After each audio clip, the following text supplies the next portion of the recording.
double plus good this is. I don't think there's a single piece of zombie takeout in this stew. Looks like zombie takeout. Tastes like zombie takeout. Is it zombie takeout at all? Double plus good.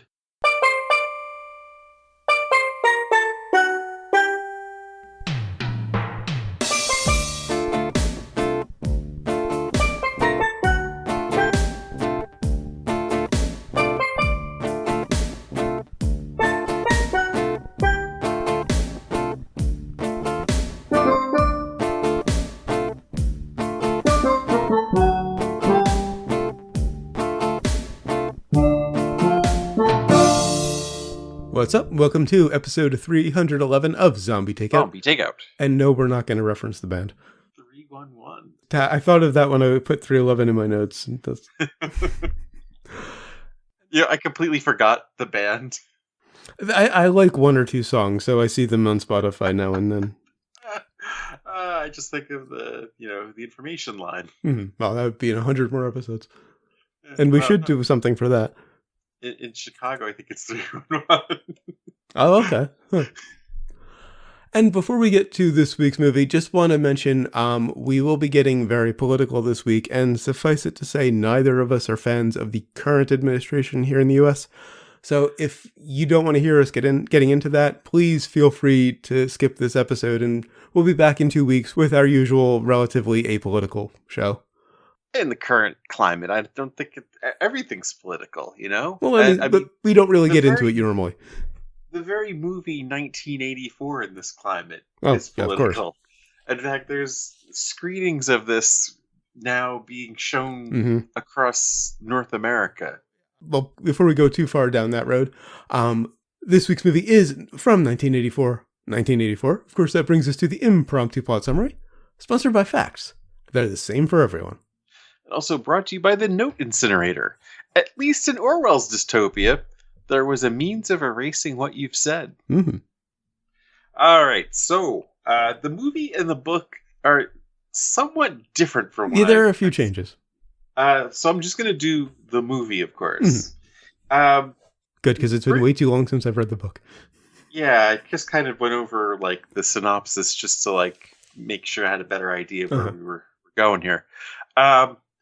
So, obviously, England has been taken over in this future of 1984, and there had been a Great War after the Great Wars, and the Soviets have expanded through Europe all the way to England, and they call the territory Oceania, In the book, is it Soviet, specifically the Soviets? Because that's not mentioned in the movie. In fact, the director tried to keep it ambiguous.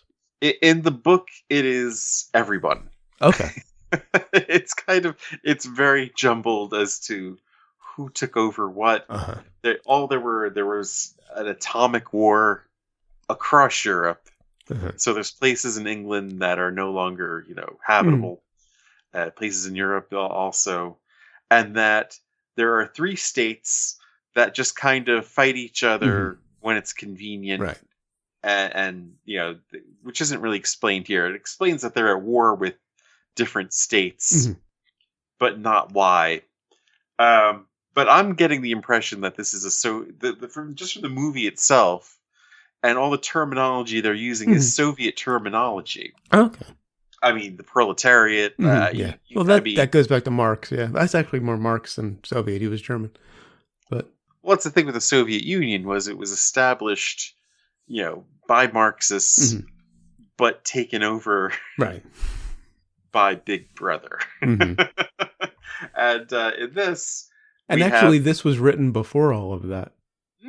Well, not before it was by communists, but before it became really an issue.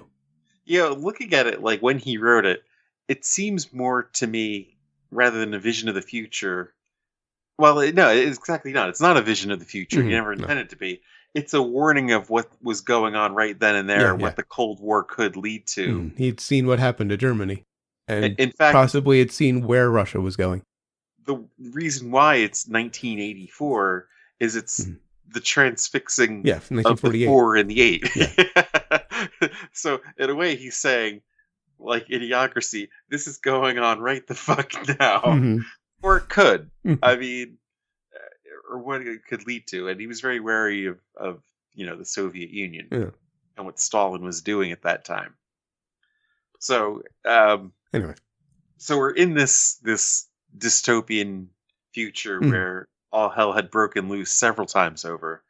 And in the book, England is just known as like Landing Strip 1. Airstrip 1. Airstrip 1, which I don't think they used in the movie. Well, it was said once there was a bombing in or Airstrip 1 was ready to be bombed or something. Yeah. The phrase was used once. When they say that, they're talking about all of Great Britain. Mm-hmm.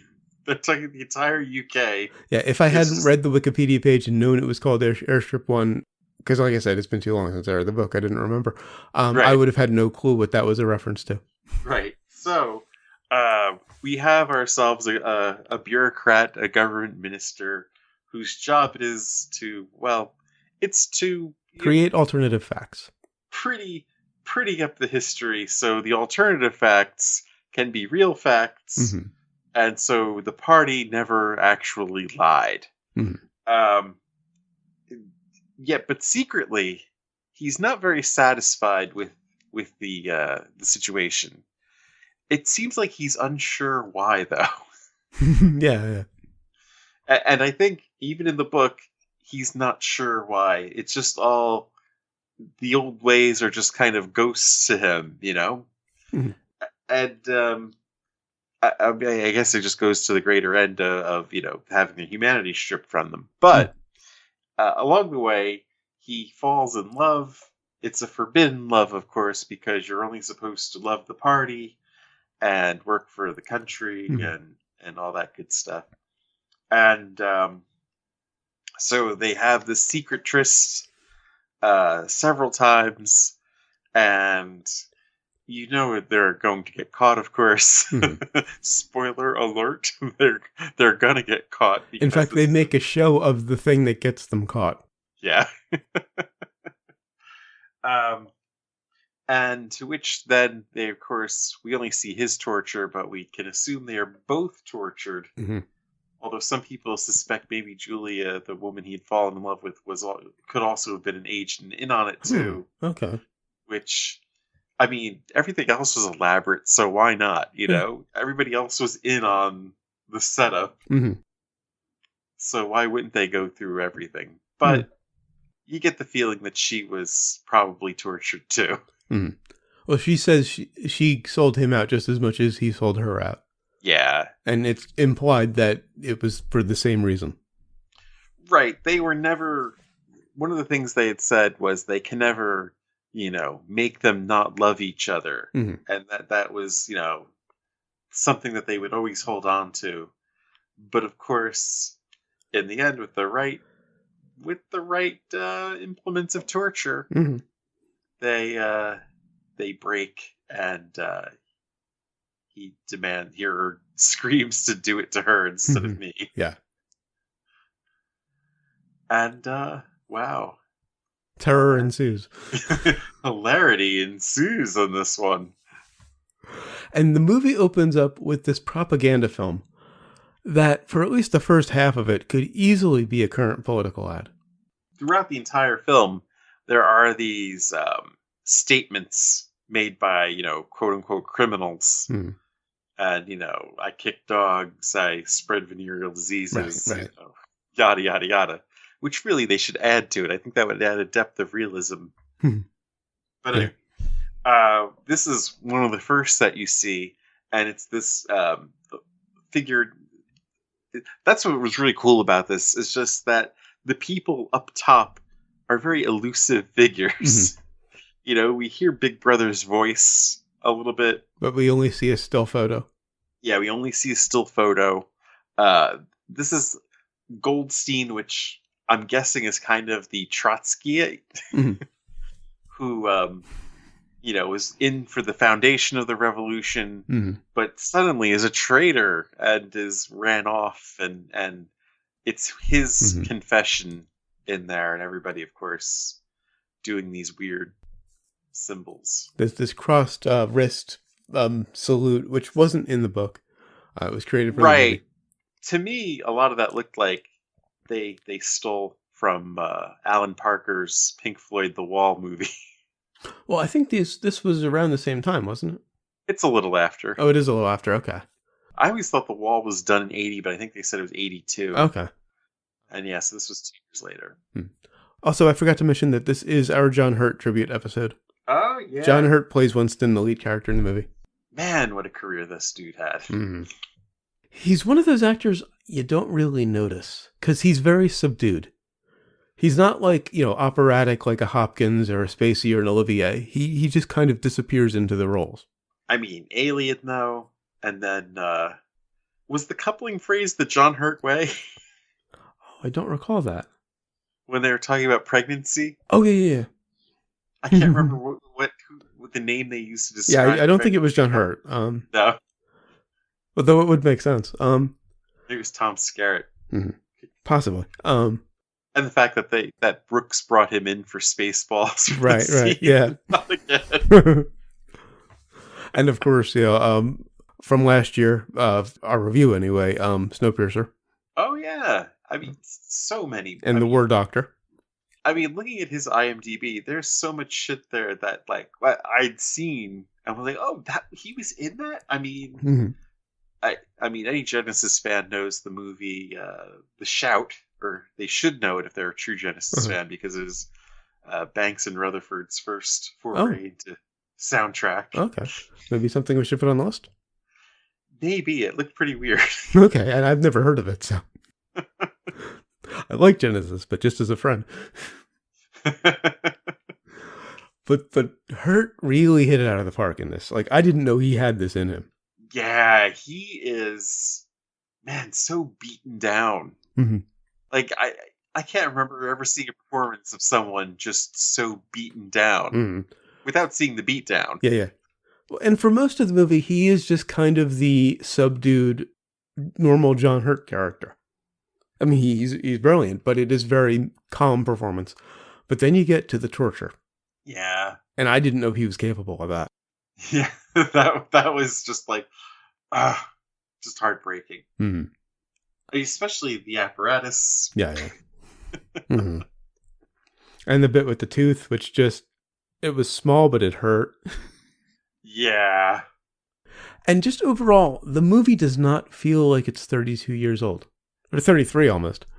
It's almost timeless, except for the red titles. That they do look a little comic bookish.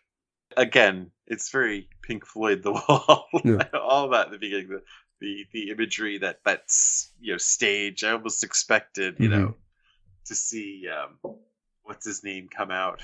Pink, yeah. Held off. Yeah. I don't know. I just think of the Mac ad when I see that. I think the Mac ad was even a bit more stylized than that. Yeah. Very white and it was Steve Jobs, so clean. Yeah. And then the weird Olympic athlete in the Right. javelin. What the fuck was that? What were they smoking?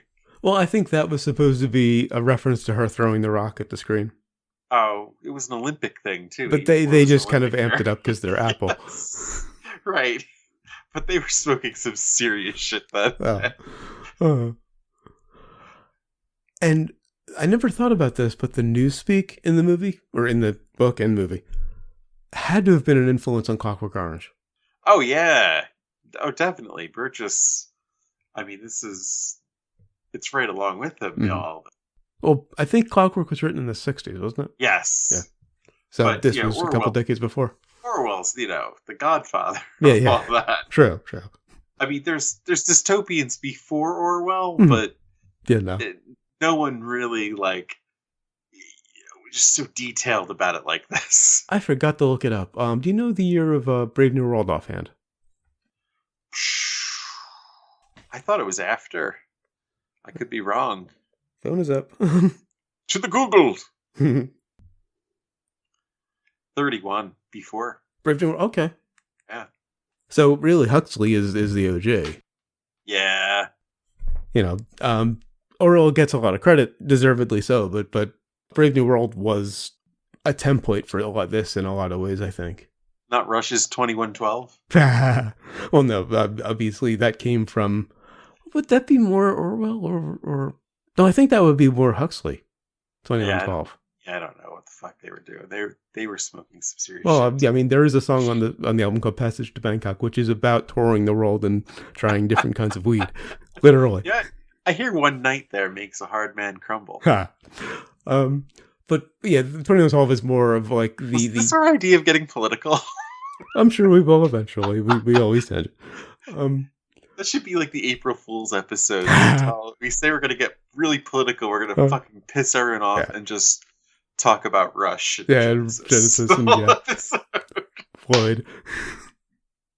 So everybody like tuned out, and here we are just, Jethro Tull. And the one thing that escaped Orwell was that we weren't going to have all of this forced on us. Yeah. We are going to do this to ourselves. Right. We're going to volunteer for this. Yeah, that's one thing I was thinking about while watching it is because it didn't make clear, the movie at least, that it was due to an invasion. Yeah. And I was thinking about how would this happen, or how did the situation in the movie happen, and I remembered reading on Wikipedia that it was due to an invasion. So it doesn't have the same sort of sinister subtlety to it. I mean, Orwell is saying that the government is going to implant listening devices into all of our homes. Yeah. He did not realize we were all going to willfully carry around listening devices. Right. And hope that our government protects us and gives them the right to listen in on those listening devices anytime they wish. And cameras, too, so they could see things. And also, Orwell kind of predicted televisions shortly before they were invented. It was around the Was it around the same time? Okay. Yeah. He predicted the big screen, I guess. He predicted that they would go more than one way. Yes. Really, he predicted the 24-hour news channel. True.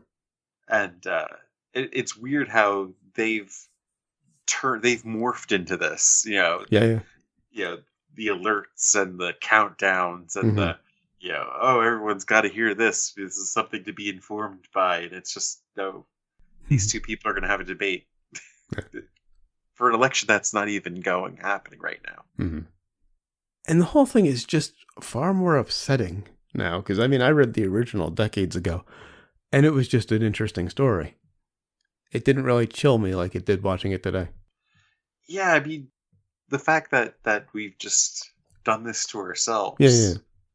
Just kind of makes you just shrug, like, what can you do? And the conversation about the destruction of language. Oh, yeah. Really reminded me of how Trump speaks. Because he dumbs everything down. Yeah, and again, we've done this to ourselves, you know? I mean, we've gutted language ourselves. It evolves. Yeah. I mean, there's a difference between evolving and de-evolving, effectively. You're right. I'm using the wrong word about evolve. It is a devolve. Well, in some ways it's an evolution, in some ways it's a devolution, I think. If it becomes more efficient, I'm fine with it. Something like selfie, as much as the word makes my skin crawl, it's more efficient. I take issue with irregardless, conversate, things like that. But like what they said in Idiocracy about how the person from our time is speaking in full semi-complete sentences, and of course is looked upon as effeminate. It's like us looking at someone from Shakespeare's time speaking in a flowery language, or the founding fathers, right? And everything's more flowery. Roughly the same time, actually. Right, and it's just the natural progression of a language seems to be, or at least our language, just seems to be to get down to the minimalists. Yeah, to become efficient. That's a good point. Yeah. And, right, nobody wants to listen to a long, Yeah, or else this would be the most popular podcast in the entire world. I've noticed it on YouTube. I as I've probably mentioned, YouTube is basically my TV. Yeah. And I frequently comment because I'm a content producer, and I I know how much I appreciate having an audience that's engaged. And I'm fairly long-winded in my comments, 4 or 5 sentences. And everybody else is like 1 or 2 sentences, if that. Of course, the age is a lot different, too. I'm a lot older than the typical YouTube viewer in a lot of ways. Yeah, I mean, I remember somebody writing some long comment on something and someone just replying with, "Nice novel there, Tolstoy." Mm-hmm, yeah. It's pretty damn funny, but it is a creative way of putting that. I got to give him that. It's better than cool story, bro. Now, one of the things I think Orwell got wrong is that the Oceania focuses on celibacy. They're very puritanical. I Right. think Huxley was a little more on the money with that. Sex keeps people distracted. Exactly. Could you imagine how pissed off people would be if they were forced to be celibate? Mm-hmm. If you promote sexuality, it keeps people distracted, and you can do a lot more behind their back, which is what Huxley was saying with Soma and all of that. People were too busy partying to see what was going on. Yeah, I mean, I think if society ever had some sort of device that just allowed you to have pornography any second of the day, any time of the day, society would completely be finished. Uh-huh. What's that? Let me just close that folder. Dude, while we're recording. However, along similar lines, the sex and nudity in this, unlike last week, were not titillating in the slightest. No. They were very raw. Sort of stark. Yeah. And sort of shocking, but not in the usual way that sort of thing is shocking.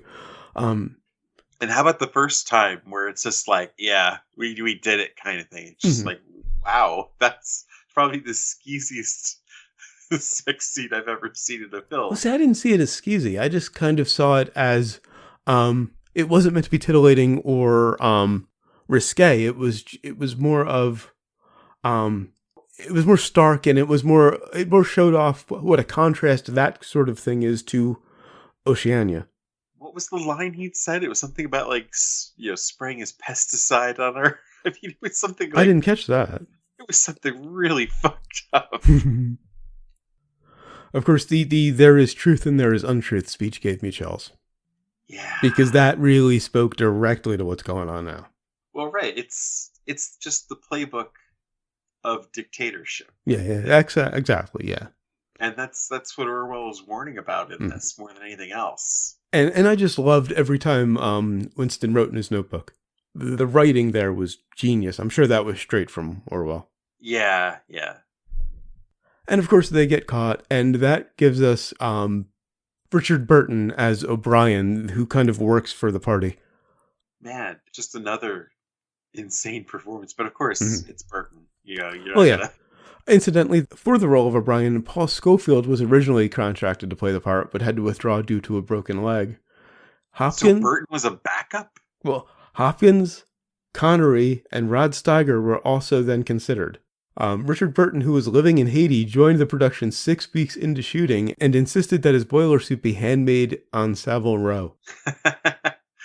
And this was after they stopped laughing at Sean Connery. Yeah. Burton was good. I think Hopkins would have been a little better. And I know we have a thing about Hopkins, but I'm not joking with that. I think Hopkins would have been a little bit better.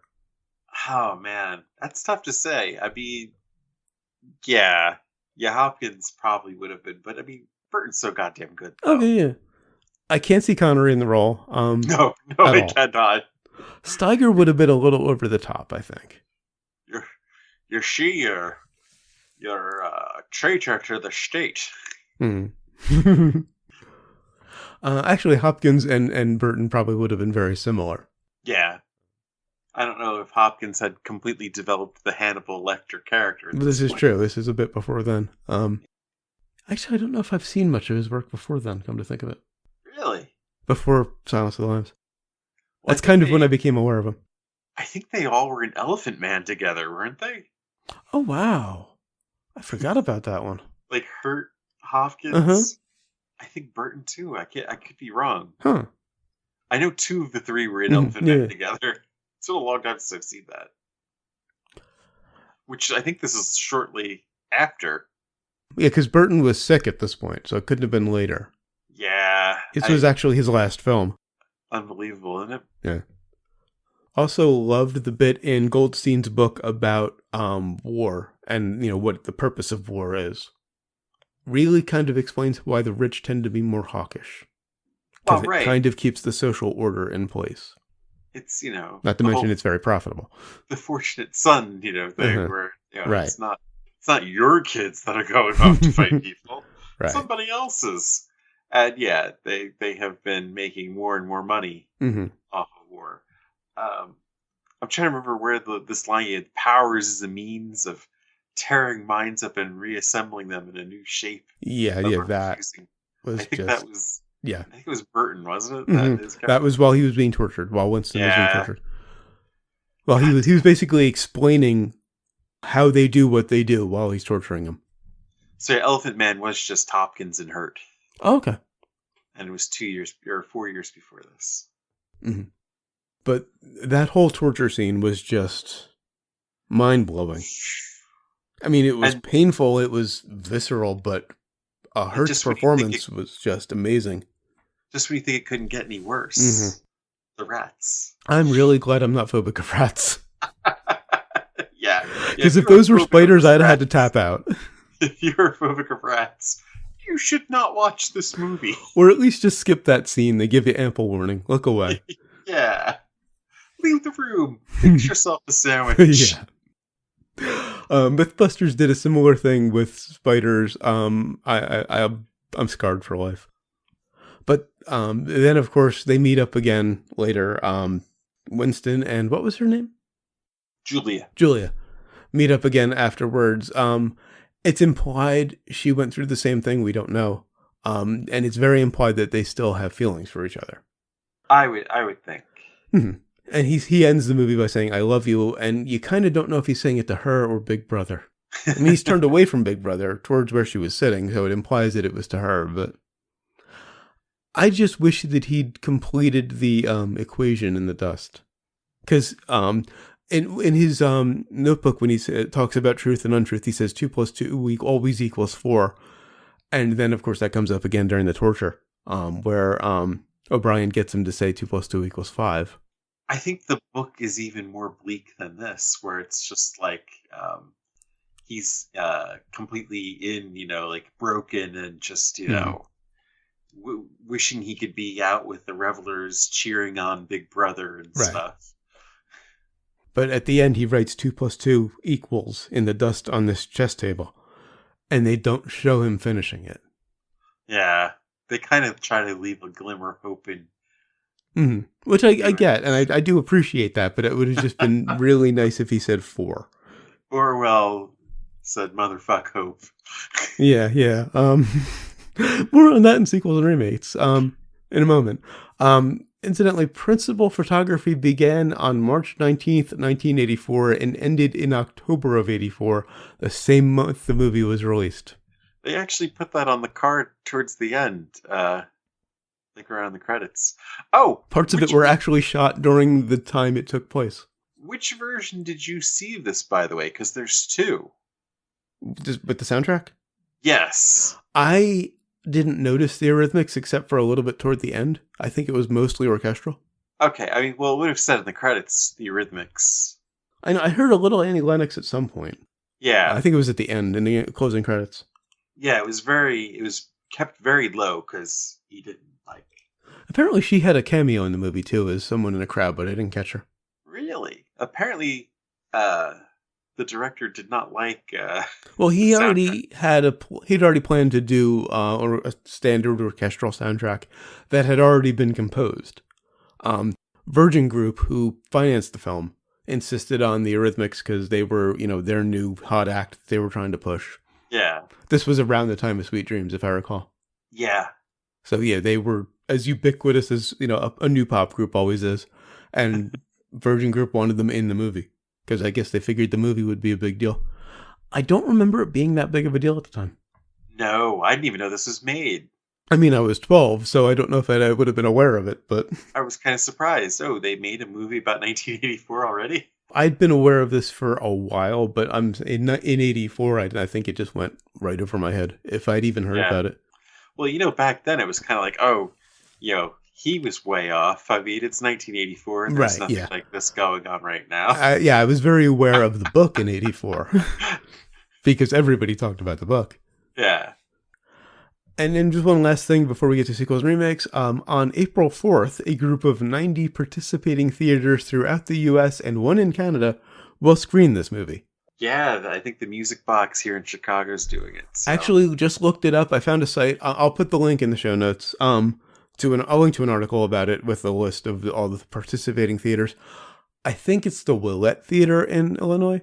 Now, I mean, honestly, the cinematography. I mean, he had his moments here, but I think a lot of it was just kind of cheaply borrowed from Parker's, The Wall. I'd have to revisit The Wall. From what I recall, yeah, it was fairly similar. And which, of course, I mean, it's about the rock star as a dictator, so you can see where he was going with that.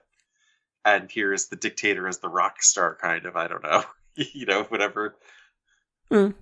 I think that's a bit of a stretch, but I think it was more The Wall. It was more Sid Vicious, or not Sid Vicious. Why did I say Sid Vicious? It was more Sid Barrett, but I actually meant to say Roger Waters. Yeah. Talking about the dangers of fame, essentially. I think that was more Waters ranting about that.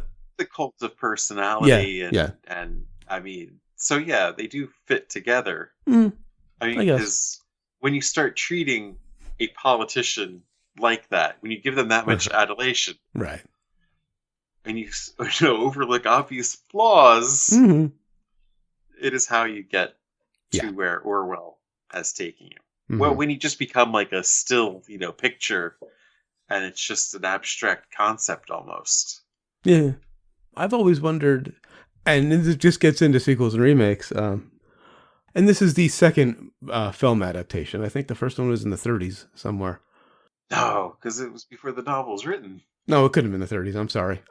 There was one before this. Maybe it was the 50s. Oh, I see one in 56. There we go. And then there was an Apple commercial. Well, yeah. IMDb has the fucking Apple commercial. So this is the second film adaptation. There are no sequels because Orwell didn't write one. I would love to see a sequel where the party is exposed and destroyed, but that's just, my tendency towards, wanting to see these things resolved.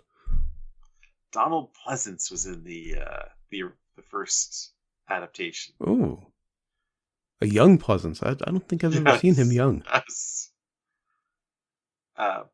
This movie was made partially because not the original, the first make, but this 84 version that we're doing was partially made because Orwell's wife passed away. Yeah, actually, she had signed I remember reading this. She had signed the okay to get to make the movie and died like 2 weeks later. She was very, tight with giving the rights away. I think I remember reading that she'd given permission though. She'd signed away she'd signed the paperwork to give them the rights to it. I wasn't sure because David Bowie had wanted to do a musical. In fact, I can see saying no to that. A lot of the album, no disrespect to Bowie, but a musical.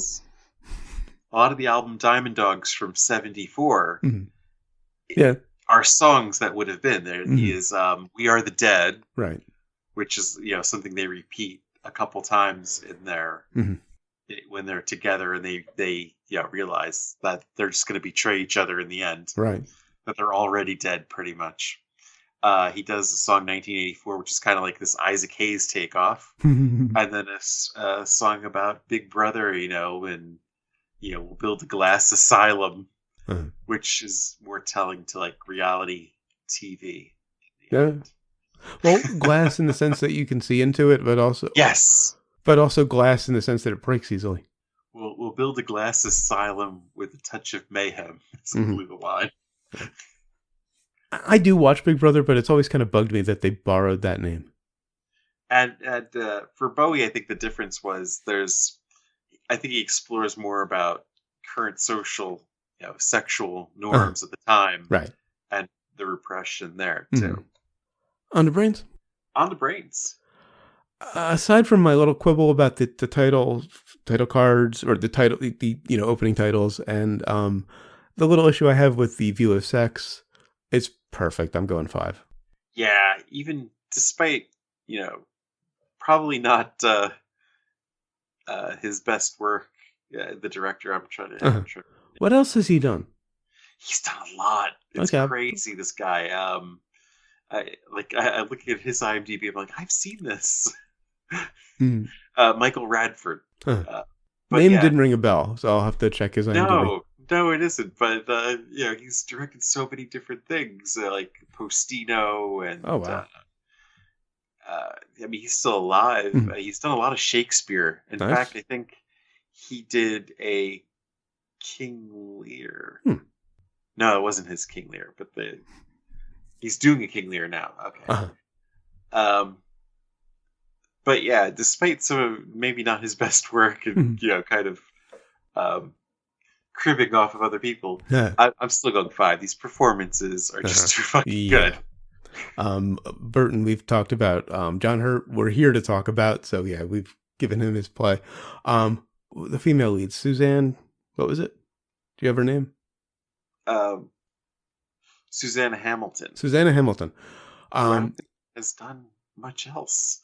That's a shame, because she played detached and kind of dead inside beautifully. Yeah. Or at least I don't think she's just been a TV actress for the most part. And there was another actor, kind of just a side actor, who shows up occasionally, who looked a lot like Tim Roth. Yes. One of the other, I want to say inmates, but everybody, the citizens are inmates. Right. I could tell it wasn't him when he spoke, but it really looked like Tim Roth. All right, and what have we learned? It is really about staying human. And I learned that I could be even more terrified and angrier about the current political situation here than I already was. I would love to see Bowie's musical brought to life. I think that'd probably be fucking fantastic. Diamond Dogs is such a crazy story, I don't know about a musical version of this.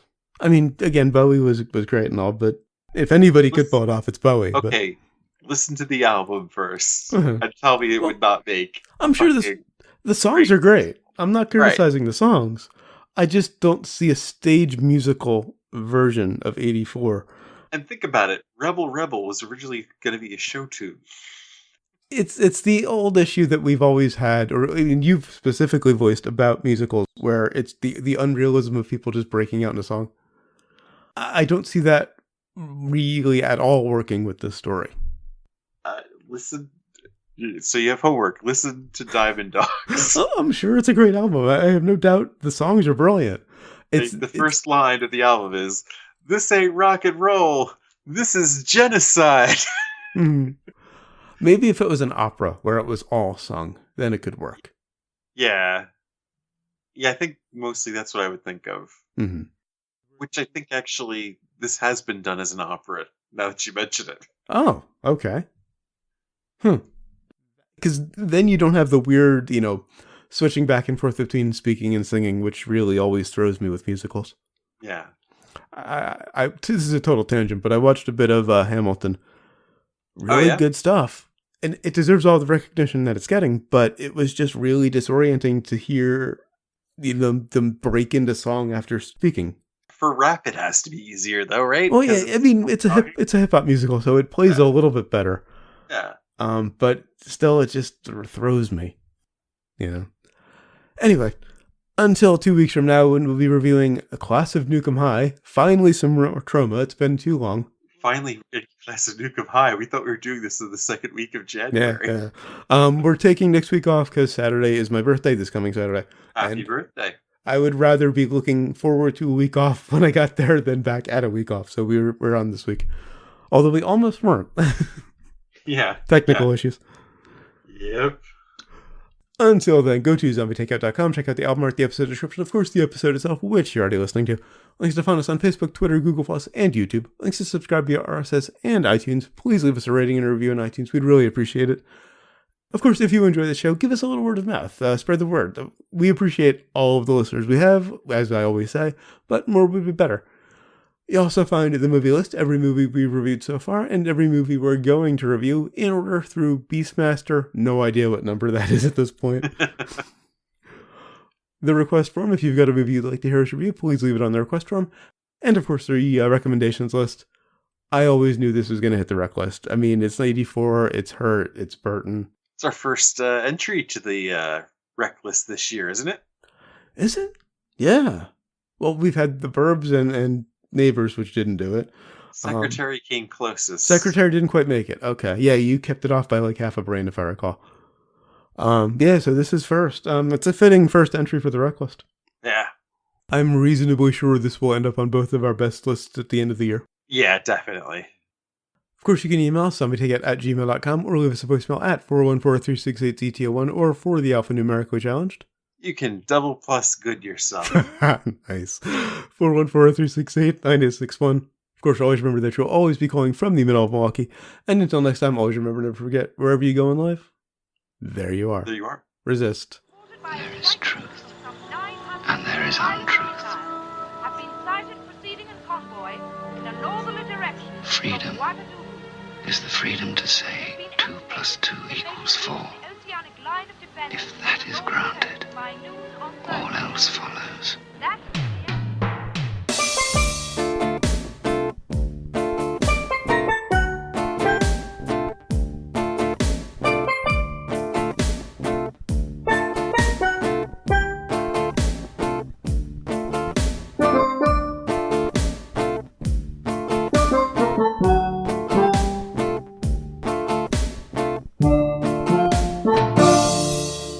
Okay, so we're spending the outtake talking about an interesting show that I found out about recently. Our salute to dictators this week continues. Yeah, I suppose so, yeah. This wasn't an accident that we're doing these two things together. No. I think I first heard about this on AV Club. It's a British sitcom. It wasn't BBC. I think it was what B Sky B was originally. British Satellite something or other is where it aired. Is this really a pilot and not just like a sketch comedy show, though? This was a pilot that aired for one episode. Apparently others were filmed, but no one knows where they are. Oh my god, really? And you will understand why that was the case when I tell you the name of the show. It was called Heil Honey, I'm Home. Oh, that's fucking hilarious. I saw that title and I knew we'd have to make an exception from the movie thing to talk about this. This is our first TV show that we're reviewing, isn't Yeah. I don't think we've done this before. I don't even think we need a plot summary per se. It's Hitler and Eva Braun in a sitcom, a typical like 2-couple sitcom. Their neighbors are the Goldsteins, a Jewish couple living next to the Hitlers. And it follows the sitcom tropes. I mean, like the 70s, 80s sitcom tropes almost too well, I think. At first, I had thought this was done back in like the 70s or something. But yeah. 1990, I probably should mention that. Right. It's 1990. This was 11 years before That's My Bush. Mm-hmm. And this really does feel like something Trey and Matt would have done. Oh, definitely. And I mean... It also kind of feels like a Python sketch. Like, the idea is very Python. Well, yeah, Python did Hitler Runs for Mayor. Yeah. Know? Or Hilter, I think they had. Something where they just changed the name. That it was just him hiding out in this small London or small British town. Oh, and with regard to how many episodes there are, only the pilot was ever screened, although 8 episodes were planned, and a number were recorded, in which a story arc was about the Hitlers attempting to kill the Goldsteins. Without the Goldsteins ever knowing it was them. I cannot imagine multiple episodes of this, honestly. No. Oh, and the crawl at the beginning. There's this crawl at the beginning that talks about the tape being unearthed and this American producer who is, finally getting to show his comedic genius. Total bullshit. It was made up the made up backstory for the show. And I also kind of feel like it was influenced by Married with Children. Yeah. It has a lot of that feel to it. Right? You can I almost thought of soap. That's why I thought Yeah, 70s. yeah. There's a lot of soap influence. Yeah. But I think it was just more about appearances. Mm-hmm. But yeah, this was so far ahead of its time. It's fucking scary. Yeah. And I mean, aside from the complete and utter tastelessness of it, it kind of works, except I think they stuck too close to the tropes. Well, it was kind of a point in its favor, but it was completely paint by numbers sitcom. I think it's the first time someone has just kind of poked fun at the tropes itself, too. Mm-hmm. I mean, that's half the thing. It's the same thing that they did with That's My Bush. They were poking fun of the sitcom tropes, and using these over the top people to do it. Mm. It's, historical people. Speaking of which, I'm really surprised they aren't doing That's My Trump. I think they're burnt out now. Yeah, probably. They did like a whole season arc where Mr. Garrison was Trump. Uh-huh. And okay, they've played with it. Yeah, now I think they said now that arc is done, they're stepping out of politics for this season coming up because they're just tired of it. But getting back to Heil Hitler, I'm Home, I think the one part that really endeared it to me was Neville Chamberlain doing "I'm a Little Teapot" for no apparent reason. So fucking. She just Ava Braun says something about tea, and he just breaks into "I'm a Little Teapot." Or how about hiding the piece? He's trying to hide the piece in our time note. Yeah, in the in the icebox. Yeah, wherever they can, and then when they discover it, they're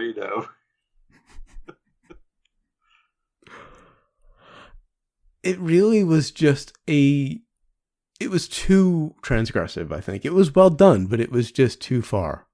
I mean, I could be wrong. I just can't see any more episodes of that. That's why I was like, this has to just be a skit comedy show where, I mean, that works. Where they're just doing 15 minutes of time. And I mean, Python played with Hitler a lot of times, so it wouldn't have been that much further than they went. But I guess for BBC, no, it wasn't BBC.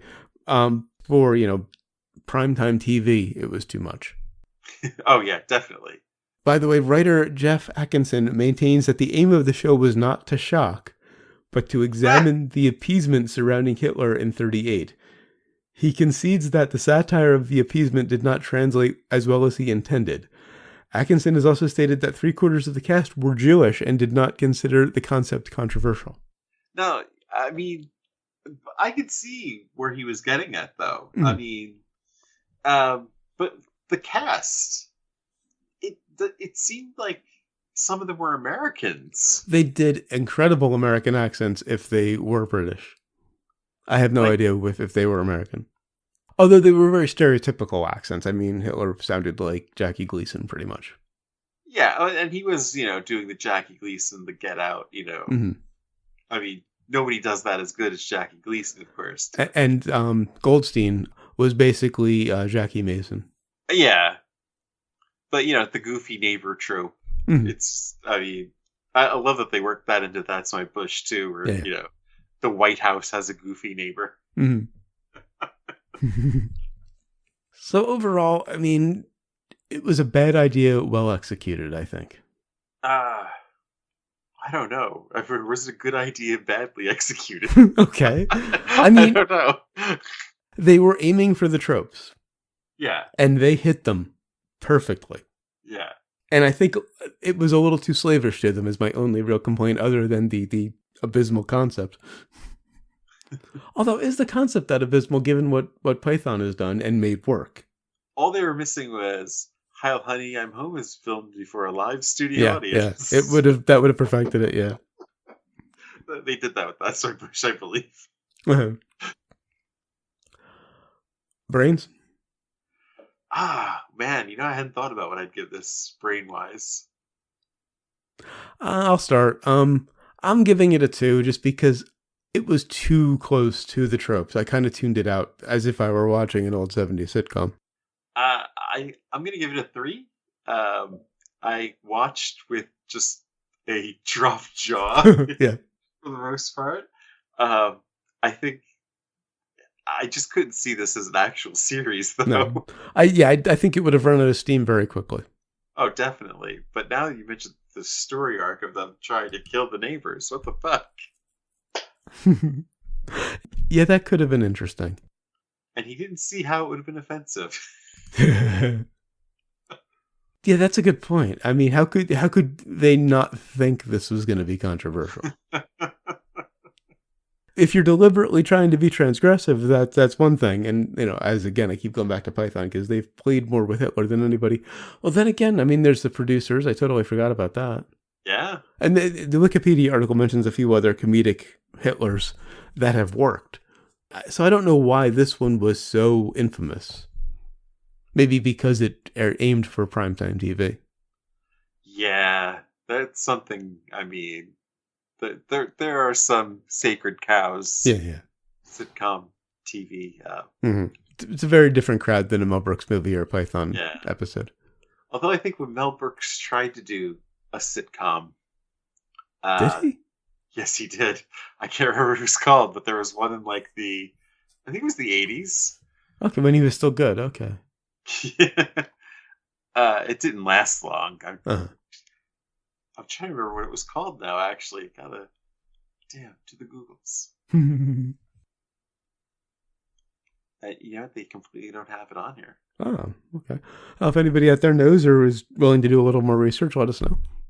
It was something about, crazy people.